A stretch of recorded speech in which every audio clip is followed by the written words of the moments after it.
Seller है, और उसके बाद सीधा प्रोडक्ट अपलोड करके आप व्यवसाय में पार्टिसिपेट कर सकते हैं। प्रक्रिया बहुत ही सरल है और रोज हजारों की मात्रा में लोग जुड़ रहे हैं हमसे। अभी करीब 65 लाख लोगों ने इस पे रजिस्टर कर लिया है, जिसमें से करीब 15-16 लाख लोग सक्रिय हैं खरीदारी करने में, और जिसमें एमएससी की संख्या बहुत ज्यादा है, माइक्रो एंड स्मॉल एंटरप्राइजेस की।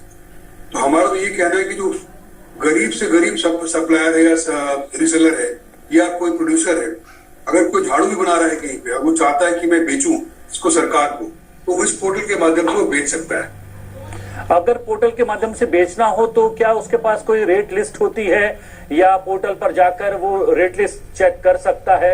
और क्या जो सामान्य दूसरे जो प्राइवेट पार्टनर्स हैं या फिर प्लेयर्स हैं, उनके मुकाबले में क्या यहाँ पर रेट्स भी जो है बेहतर मिलते हैं किसी भी उद्यमी को, किसी भी व्यापार करने वाले को अपने सामान के, अपनी वस्तुओं के? देखिए, ये हमारा पोर्टल बाकी ई कॉमर्स पोर्टल से थोड़ा अलग है जी। हमारे पोर्टल पे कैटेगरी बेस्ड प्रोक्योरमेंट होता है, मतलब हर प्रोडक्ट का एक कैटेगरी होती है। जैसे कंप्यूटर की एक कैटेगरी होगी, फर्नीचर की एक कैटेगरी होगी, चेयर्स की एक कैटेगरी होगी, स्टेशनरी की एक कैटेगरी होगी। उसमें सब जितने प्रोड्यूसर्स हैं, ओईएम हैं या फिर कोई रीसेलर है, उसमें अपना सामान चढ़ा सकता है, अपने हिसाब से उसकी कीमत भी डाल सकता है। अब गवर्नमेंट कैसे खरीदेगी इसको? गवर्नमेंट के पास कई तरीके हैं खरीदने के। एक तो तरीका है सीधा 25,000 से कम मूल्य की वस्तु है तो डायरेक्टली खरीद सकती है, वो जीएफआर अलाउ करता है। तो अगर आपने किसी को मान लिए 10 बॉल पॉइंट पेन खरीदनी है, वो सीधा जाएगा पोर्टल में, देखेगा कि बॉल पॉइंट पेन कौन सी उपलब्ध है और प्राइस जो भी मिले, उसको रंग पसंद आ रहा है, जो उसको डिजाइन पसंद आ रहा है, वो खरीद सकता है। 25,000 से 5 लाख तक सिस्टम अपने आप से आपको निकाल के देगा कि ये देखिए, ये L1 है, आपने जो मांगा है, आपने जो स्पेसिफिकेशन डाले हैं अपने टेंडर में, उसके हिसाब से ये सामान जो है L1 है, और सिस्टम आपको फोर्स करता है खरीदने के लिए। 5 लाख से जहां ऊपर गए, तब सिस्टम आपको ऑटोमेटिकली बिड करवाएगा। बिड कराएगा मतलब कि जैसे आपने लैपटॉप खरीदने हैं 25, अब आपकी कीमत 5 लाख से ऊपर जाती है, तो जैसे आप बिड बनाएंगे तो जिसने लैपटॉप में अपना प्रोडक्ट अपलोड किया है, उन सबके पास खबर जाएगी कि देखिए साहब, ये बायर फला जो है, ये इतने लैपटॉप खरीदना चाहते हैं। तो वो हर आदमी के पास ऑप्शन आता है कि वो अपनी प्राइस डाले, क्वांटिटी देख करके, कहाँ सप्लाई करना है वो देख करके, कितना कार्टेज लगेगा उसका अंदाज लगाते हुए वो अपना प्राइस बिड डालेगा। बायर को हम ये भी फीचर देते हैं कि आप बिड के बाद अगर आपको रिवर्स ऑक्शन कराना है और प्राइस को रिफाइन करना है, तो आप वो भी कर सकते हैं। जैसे कि उसने 20 लोगों ने पार्टिसिपेट किया, अब उसमें L1, L2, L3, L4, L5 आ गया, तो सिस्टम अगर आप रिवर्स ऑक्शन करवा रहे हैं तो सिस्टम आपको बोलेगा ठीक है, L1 to L5 का हम रिवर्स ऑक्शन कराते हैं। उनको फिर से एक चांस दिया था कि भाई आप पांचों में से कोई L1 प्राइस इंप्रूव कर सकता है क्या? तो प्रतिस्पर्धा के चक्कर में और रेट और नीचे आ जाता है। तो बायर के लिए बहुत ही ये इकोनॉमिक तरीका है परचेज करने का, बहुत ही ट्रांसपेरेंट तरीके से बेस्ट प्राइस लेने का। लेकिन क्या इसमें जो खरीदारी या बिक्री होती है वो पूरी बल्क में होती है, या फिर कुछ एक आधा सामान भी खरीद बेच सकते हैं? कुछ भी कर सकते हैं आप सिर्फ एक कलम खरीद सकते हैं। अच्छा। या 1 लाख कलम खरीद ले, वो डिपेंडिंग, हर बायर, हर सेलर को बोला जाता है कि आप जब अपना सामान अपलोड करेंगे तो उसमें कितनी आपके पास अवेलेबल है सप्लाई करने के लिए, वो भी आपको दिखाना पड़ता है, स्टॉक में कितनी है, और वो स्टॉक आपको हर महीने अपडेट करना पड़ता है जी। कि भाई हो सकता है आपने कहीं सप्लाई कर दिया और स्टॉक कम हो गया हो, तो बायर कहीं मिसगाइड ना हो जाए कि भाई मैंने 50 मांगा है और किसी का स्टॉक 5 है, वो भी कोट कर रहा है। जिसका स्टॉक अवेलेबल होगा उसके पास क्वेरी जाएगी। ये बहुत ही सोच समझ के बनाया हुआ पूरा इसका जो तरीका है, और इसमें टेक्नोलॉजी का यूज हम बढ़ाते जा रहे हैं ताकि हमारा बायर के लिए भी बहुत इन्फॉर्म डिसीजन ले सके, वो सेलर के पास भी कोई अपना परेशानी ना हो। हम इसमें चैलेंज भी प्रोवाइड करते हैं। सेलर किसी को लगता है कि भाई यहाँ पे किसी बायर ने कोई रेस्ट्रिक्टिव कंडीशन डाल दी है, तो उसको चैलेंज कर सकते हैं। सिस्टम तब तक आगे नहीं बढ़ेगा जब तक बायर उसको सेटिस्फैक्टरी जवाब न दे। चैलेंज के बाद भी मान लीजिए टेंडर हो गया, उसके बाद भी हम सारे डॉक्यूमेंट्स को पब्लिक डोमेन में रखते हैं, जो कोई भी देख सकता है। हम आप बिना लॉगिन किए हुए भी जाके देखें कोई पुराने कॉन्ट्रैक्ट को, उसमें बायर ने क्या कंडीशन लगाई थी, कितने लोगों ने पार्टिसिपेट किया, किस किस रेट पे सामान ऑफर किया, किसको मिला टेंडर, फाइनली किस रेट पे मिला, रिवर्स ऑक्शन में कितना और गिरावट आई, वो सारी इंफॉर्मेशन पब्लिक डोमेन में होती है, जो कोई भी देख करके बाद में भी चैलेंज कर सकता है कि साहब देखिए यहाँ गड़बड़ हुई थी, इसको ठीक कराइए, तो उस पर भी कार्रवाई होती है। तो बायर के ऊपर भी प्रेशर होता है, सेलर के ऊपर भी प्रेशर होता है। सेलर की हम रेटिंग भी करते हैं। अगर आपने कहा कि हम 10 दिन में सामान भेजेंगे, आपने 10 दिन नहीं भेजा, तो बायर आपकी रेटिंग खराब कर सकता है। अगला जो बायर होगा उसको दिखेगा कि साहब आप तो डिले करते हैं सामान देने में जी। तो ये रेटिंग के हिसाब से भी आगे जाकर हम सेलर को फिल्टर कर सकते हैं। तो सब में एक बड़ी हेल्दी कंपटीशन वाली फीलिंग डेवलप करने का हमारा जो मकसद है वो काफी हद तक सफल है। जो ये 2 लाख करोड़ का आंकड़ा सामने आया है 8 महीने के भीतर, उसमें माना जा रहा है कि सेंट्रल पब्लिक सेक्टर एंटरप्राइजेज और केंद्रीय संस्थानों का स्टेक इसमें लगभग 83% है। क्या ये बात सही है? और ये बात सही है तो फिर ये इसके पीछे वजह क्या है? देखिए, मैं आपको 2 साल पहले ले आता हूँ। 2 साल पहले करीब स्टेट गवर्नमेंट्स का कंट्रीब्यूशन करीब 30% के आसपास था। सेंट्रल गवर्नमेंट का भी 30 था, सीपीएसई का भी उतना ही था। उसके बाद से सीपीएसई में अडॉप्शन बहुत फास्ट रहा है, because CPSE central public sector undertaking में प्रोक्योरमेंट काफी होता है। जैसे जैसे उन्होंने देखा कि यहाँ पे प्रोक्योरमेंट फेयर हो रहा है, उनके हिसाब से हो रहा है, सही रेट मिल रहा है, तो उनका अडॉप्शन रेट भी बढ़ता गया। आज ये है कि सीपीएसई में बहुत ही तेजी आ गई है। करीब 1 लाख करोड़ का तो व्यवसाय उन्होंने अकेले करा होगा इस 2 लाख के आंकड़े में से, और बाकी सेंट्रल गवर्नमेंट डिपार्टमेंट ने किया है। बट स्टेट गवर्नमेंट का परसेंटेज में आपको कम दिख रहा है, बट वैल्यू टर्म्स में उनका आंकड़ा बढ़ते गया है। जो पिछले बार करीब 45,000 करोड़ था उनका एक साल में, इस बार वो करीब 70,000 करोड़ करीब करेंगे। और ये भी ध्यान रखने वाली बात है, स्टेट के ऊपर कोई बाध्यता नहीं है कि आपको जेम से ही खरीदना है। वो उन आइटम्स को खरीद रहे हैं जहां पर आपको दिखता है कि यहाँ पे बिल्कुल ही एडवांटेज है जेम से खरीदने में। तो और उनका अडॉप्शन में बढ़ रहा है। मतलब जैसे पहले कहीं 15,000 था, फिर 30,000 हुआ, फिर 45,000 हुआ, इस बार करीब 70,000 हुआ। और हम लोग भी अब ज्यादा जा रहे हैं स्टेट्स में कि आप देखिए, स्टेट्स को दिखाते हैं कि देखिए आपके बगल वाले स्टेट ने यही सामान आपसे काफी कम मूल्य में लिया है। उसका पूरा टेंडर का प्रक्रिया जो था वो 2 महीने में खत्म हो गया, आपने 6 महीने लगाए, आपको 2-3 बार कैंसिल करना पड़ा। हमारे यहाँ कैंसिलेशन में नहीं होता है जी। और सारा कुछ पारदर्शी तरीके से जीएफआर कंप्लायंट तरीके से होता है।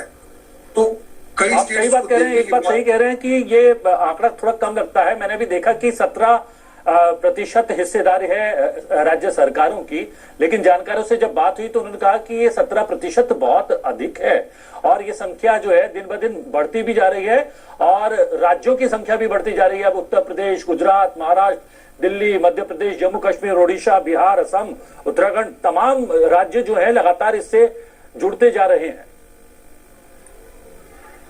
पिछले वित्तीय वर्ष में असम सरकार ने 500% ज्यादा प्रोक्योरमेंट किया था उसके पिछले वर्ष के मुताबिक, तो इस बार भी उससे ज्यादा कर रहे हैं। तो जैसे जैसे स्टेट्स को रियलाइज हो रहा है कि इसमें मेरिट है, इसमें उनके पैसे बचते हैं, इसमें कोई कंट्रोवर्सी नहीं होती है, इसमें सामान की क्वालिटी सही आती है जी। सेलर्स भी देखते हैं कि पेमेंट हमें जल्दी मिलता है। कई स्टेट्स में ये होता है कि साहब अगर हम जेम पे जाएंगे तो हो सकता है कि हमारे लोकल स्टेट के सेलर्स को ऑर्डर न मिले, तो हम उनको दिखाते हैं देखिए जितना आप बाहर वाले को ऑर्डर दे रहे हैं, बाहर स्टेट वालों को, बाहर स्टेट से आपको उससे ज्यादा ऑर्डर मिल रहा है आपके सेलर्स को। अगर आप ये देखिए कि नेशनल प्रोक्योरमेंट पोर्टल का क्या डायनेमिक्स है, तो आपके स्टेट में हमेशा विन विन सिचुएशन ही रहेगी। इसके अलावा आपको मॉडर्नाइज करने का तरीका मिलेगा, आपको जो रिलेटिव एडवांटेज है उसमें आपको एक्सेल करने का मौका मिलेगा नेशनल स्केल पे। आज हमारे पोर्टल पे तमिलनाडु से जाते हैं सामान जम्मू कश्मीर तक, तो नेशनल इंटीग्रेशन का इससे बढ़िया उदाहरण मैं बोलता हूँ लोगों को हमारे देखने मिलता है जी। कि गुजरात का सामान जा रहा है मणिपुर में, गुजरात से सामान जा रहा है असम में, असम का सामान जा रहा है महाराष्ट्र में, और सीमलेसली जा रहा है। हमारे पोर्टल पे ये भी है जो हम दूसरों से थोड़ा भिन्न है कि हमारा पेमेंट सिस्टम जो होता है वो सामान प्राप्ति के बाद होता है। आप एक बार आपको सामान मिल गया, आपने देख लिया कि भाई मैंने सही मिला है, कुछ टूट फूट नहीं है उसमें, जो स्पेसिफिकेशन मांगा था वही है, उसके बाद आप पेमेंट 10 दिन के बाद इनिशिएट करेंगे और पेमेंट कर देंगे। सेंट्रल गवर्नमेंट वाले केस में पेमेंट बहुत स्ट्रिक्टली मॉनिटर होता है, बिकॉज वो हमारा पूरा सिस्टम इलेक्ट्रॉनिक है, तो पेमेंट बिल्कुल टाइमली होती है।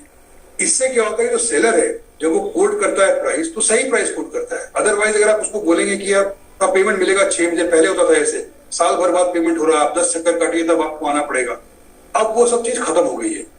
इनफैक्ट माननीय प्रधानमंत्री ने बहुत सही बात कही कि देश बदल रहा है, और इसका सबसे मैं तो अपने सामने देखता हूँ जीता जाता उदाहरण जेम पर होता है कि किस तरह लोग कोट करते हैं, किस तरह लोग बेच पा रहे हैं, टेंडर में पार्टिसिपेट कर पा रहे हैं, एक दूसरे को क्वेश्चन कर पा रहे हैं, और हम अपने एंड पे किस तरह से लेटेस्ट टेक्नोलॉजी को अडॉप्ट करके कई चीजें जो हम कर रहे हैं वो प्राइवेट सेक्टर में भी नहीं आई है। अभी हमारे पोर्टल में ऑगमेंटेड रियलिटी का, वर्चुअल रियलिटी का, आर्टिफिशियल इंटेलिजेंस का काफी यूज हो रहा है, जो कि अभी बाकी पोर्टल्स में उतना नहीं आया है। और इसको हम तेजी बनाए रखेंगे, बिकॉज हम इस बात से हमें ये पता है कि टेक्नोलॉजी बहुत तेजी से चेंज कर रही है। अगर पेस नहीं रखेंगे तो कल को हम जाके इरेलेवेंट हो सकते हैं। तो ताकि हमारी सारी जो एफिशिएंसी बनी रहे, इसलिए हम हर स्टेप पे काफी प्रोएक्टिव स्टेप्स लेते हैं। जी जी, ये भी माना जा रहा है कि सर्विस सेक्टर में ऑर्डर वैल्यू में वृद्धि भी हुई है और जैम पर जो ऐतिहासिक बढ़ोतरी नजर आ रही है, केवल पिछले 8 महीने का भी आंकड़ा देखें तो वो उसके पीछे ये सेवा क्षेत्र में ऑर्डर वैल्यू का ऐड होना भी है। सबसे पहले तो ये कहूंगा कि जो सर्विस सेक्टर है ये किसी और ई कॉमर्स प्लेटफॉर्म पे नहीं होता है। आप विदेश में भी देखें तो सर्विस सेक्टर बहुत ही लिमिटेड होता है, बट जेम में करीब 3 साल पहले हम लोगों ने काफी एग्रेसिवली सर्विसेज प्रमोट करना स्टार्ट किए और आज हमारे पास गवर्नमेंट की रिक्वायरमेंट की हर सर्विस उपलब्ध है, हर वेरिएशन में उपलब्ध है। और इसमें जो वृद्धि आई है अभी इस साल में हमारा आंकड़ा करीब हो सकता है 50% छू जाए कि 50 आधा सर्विसेज रहे, आधा गुड्स रहे, और अगले साल में सर्विसेज क्रॉस कर जाएंगे इसको। बिकॉज मोर एंड मोर आजकल हो रहा है कि लोग कैपेक्स न जाकर के ओपेक्स मॉडल में जा रहे हैं। अगर किसी को एमआरआई मशीन खरीदनी है गवर्नमेंट, तो पहले होता था कि आप एमआरआई मशीन खरीद लीजिए तो आपके पास उसका जो होता है आपके कंज्यूमेबल्स नहीं है, आपके पास उसके रेडियोलॉजिस्ट नहीं है, डॉक्टर नहीं आता है, कौन चला रहा है पता नहीं, बस मशीन खरीद के पड़ी हुई रहती थी। अभी हम क्या कर रहे हैं कि आपको एज अ सर्विस आप बोलिए साहब मुझे एक एमआरआई मशीन चाहिए, साथ में इतने रेडियोग्राफर चाहिए, साथ में कंज्यूमबल चाहिए और इतने मिनिमम टेस्ट आपको करने पड़ेंगे। आप कोड करिए और आप ऑर्डर ले जाइए। उससे क्या है कि रिमोट एरिया में भी वो जो फैसिलिटी है, जो इतने महंगे कैपेक्स होते थे पहले, उसको आप ढंग से पब्लिक को दे सकते हैं। किसी दूर दराज के इलाके के सीएचसी में भी आपका मशीन लगी है, वो ढंग से चल रही है, ढंग से उसका उपयोग हो रहा है। तो सर्विस सेक्टर की काफी ज्यादा इसमें तेजी आई है और गोइंग फॉरवर्ड और भी ज्यादा तेजी आएगी इसमें। अभी भी कम नहीं है, अभी भी शायद 46% का रेशियो है सर्विस सेक्टर का। जी बिल्कुल जी, पिछले बार के मुताबिक ऑलमोस्ट डबल हो गया है और इस बार हम लोग काफी होपफुल है कि जब 31 मार्च आएगा तो शायद सर्विसेज 50 का आंकड़ा भी टच कर जाए, 50-50 रहे गुड्स और सर्विस। ये मैं देख रहा हूं कि इसमें लगभग 312 सेवा श्रेणियों और 11,800 से ज्यादा उत्पाद श्रेणियों की पूरी एक बड़ी सूची है। क्या ये सूची और बढ़ने वाली है समय के साथ साथ? देखिए प्रोडक्ट में बढ़ता रहेगा, प्रोडक्ट जैसे जैसे आते जाएंगे। कई अब हमारे जनरल पर्पस प्रोडक्ट सारे कवर हो गए, बट कई बायर होते हैं, सीपीएससीज में होता है कि उनको बड़ा स्पेसिफिक प्रोडक्ट चाहिए होता है, उसकी कैटेगरी बनाना, वो काम तो चालू है, वो काम चलता रहेगा और कैटेगरी का नंबर बढ़ता रहेगा। सर्विसेज में हमने मोर और लेस सैचुरेट कर दिया है कि जितनी सर्विस आपको चाहिए वो उपलब्ध है। अगर किसी बायर को हल्का वेरिएशन चाहिए होता है तो हमारी टीम अब इतनी सशक्त हो गई है कि उसको एक दिन के अंदर में बिल्कुल फ्री कर देती है सर्विस, नई सर्विस को भी। तो सर्विस को तो आप पूरी तरह से आई थिंक सैचुरेट कर चुके हैं मार्केट। जी जी, लेकिन ये क्या इस प्लेटफॉर्म पर छोटे और मध्यम उद्यम, महिला उद्यम और स्टार्टअप्स और हैंडीक्राफ्ट वेंडर्स के सपने पूरे हो रहे हैं, जैसा कि प्रधानमंत्री ने जो है संकेत भी दिया है अपनी बातचीत में? नहीं, बिल्कुल। अगर आप हमारा टोटल मर्चेंडाइज वैल्यू देखें तो शुरुआत से लेकर अब तक करीब 5.9 लाख करोड़ का व्यवसाय हो चुका है। इसमें करीब 50% ऑर्डर्स जो हैं लगभग वो माइक्रो और स्मॉल एंटरप्राइज को गए हैं। यानी कि मैं एमएसएमई की बात भी नहीं कर रहा, मैं सिर्फ माइक्रो और स्मॉल की बात कर रहा हूँ। जहां गवर्नमेंट बोलती है 25% होना चाहिए, वो हमारे पोर्टल में 50% से ज्यादा एमएससी को जा रहा है। हमारे पास फिल्टर्स अवेलेबल है, महिला उद्यमी का भी हमारे पास रिकॉर्ड रहता है, स्टार्टअप का भी रहता है, जो SC ST है और दिव्यांगजन है उनका भी रिकॉर्ड रहता है। तो हर कैटेगरी में हमारा बाय एंड लार्ज बीट होता है। अगर हम देखें तो महिलाओं वाले क्षेत्र में हमारा 7 से 9% के आसपास प्रोक्योरमेंट है महिला उद्यमियों का, जो कि हमारा मिनिमम 4% रिक्वायरमेंट से ज्यादा है जो मैंडेटरी है। SC ST वाले में थोड़ा सा आंकड़ा कम है, जो वहां हम बहुत एग्रेसिवली ट्राई करने हैं सेलर्स को लेके आने का। हमारे पास बहुत ज्यादा सेलर्स नहीं, करीब 30,000 है। एग्जैक्ट आंकड़ा मैं आपको बता सकता हूँ। हमारे पास हमारे पोर्टल पर अभी अगर दिखा जाए तो MSC 8,74,000 है जिसमें से कि फीमेल एमएससी महिला उद्यमी है 1,52,000 से ऊपर, 1,52,814। स्टार्टअप्स हमारे पास 21,698 है और SC/ST एंटरप्रेन्योर्स हमारे पास 46,122। तो ये 46,000 का आंकड़ा है, इसको हमें 1 लाख तक ले जाना पड़ेगा। तो जो मंत्रालय है एमएसएमई का, उससे हमारी रेगुलर चर्चा होती रहती है कि कैसे आप और SC/ST उद्यमियों को अपने पोर्टल पर लेके आए ताकि उनका ट्रांजैक्शन बढ़ पाए। जी जी, आपने उद्यमियों का तो आंकड़ा जो है हमारे सामने रख दिया है, शेयर कर दिया दर्शकों के साथ भी, लेकिन क्या किस तरीके के गुड्स की जो है डिमांड ज्यादा है, वो भी कोई डाटा आपके पास है, कोई कैटेगरी है क्या इस तरीके की? जी जी, सर्विसेज में देखा जाएगा तो सबसे ज्यादा मैन पावर सर्विस की रिक्वायरमेंट होती है, गाड़ियों की रिक्वायरमेंट होती है। आजकल देखा जा रहा है कि स्पेशलाइज सर्विसेज जैसे पोल हैंडलिंग एंड ट्रांसपोर्टेशन, पहले देखा गया था कि भाई ये बहुत ही आपस में 3-4 लोग के बीच में ही काम होता था, खाली उन्हीं को टेंडर मिलते थे। अभी क्या है, नेशनली ओपन है पूरा, हर कोल माइन के जितने वेंडर्स हैं वो सब पार्टिसिपेट कर सकते हैं उस हैंडलिंग कॉन्ट्रैक्ट। तो वो काफी बड़ी सर्विस अभी जिन पे सामने है, करीब ऑलमोस्ट 25,000 करोड़ का व्यवसाय इसमें ही अकेला हुआ है। अगर गुड्स की बात करें तो लैपटॉप, कंप्यूटर हो गया, सर्वर हो गया, गाड़ियां हो गई, ये सबसे ज्यादा मात्रा में बिकती है इन टर्म्स ऑफ वैल्यू। जी जी, ये इसके अलावा हाँ जी बोलिए प्लीज। इसके अलावा और भी स्पेशलाइज्ड गुड्स हैं जितने भी, वो सारे कुछ स्टील पाइप्स हो गए, वो भी आते हैं, सीमेंट भी बिकता है आपके पास, कंस्ट्रक्शन मटेरियल भी बिकता है, BRO खरीदता है बड़ी मात्रा में, और बाकी जो ऑफिस में रोजमर्रा की चीजें, फर्नीचर है, आपके स्टेशनरी आइटम्स है, वो तो बिकते ही बिकते हैं। ये पंचायत स्तर की खरीद को स्ट्रीमलाइन करने के लिए ई-ग्राम स्वराज के साथ भी इस प्लेटफॉर्म को जोड़ा गया है, क्या बात सही है? अगर ऐसा है तो इसका क्या लाभ मिल रहा है? बिल्कुल सही, ये भी माननीय प्रधानमंत्री की पहल थी कि गांव तक जो है वो पारदर्शिता है। अगर देखा जाए तो देखिए, विलेज लेवल हमारा लोएस्ट लेवल ऑफ एडमिनिस्ट्रेशन होता है। आप अंतर्राष्ट्रीय स्तर पर ये स्टेटमेंट इमेजिन करें कि भारत में जो लोएस्ट लेवल ऑफ एडमिनिस्ट्रेशन है विलेज लेवल पे, जो कि 2,70,000 से ऊपर पंचायतें हैं, गांव हैं, वहां पर भी इलेक्ट्रॉनिकली कारोबार होने की क्षमता आज मौजूद है।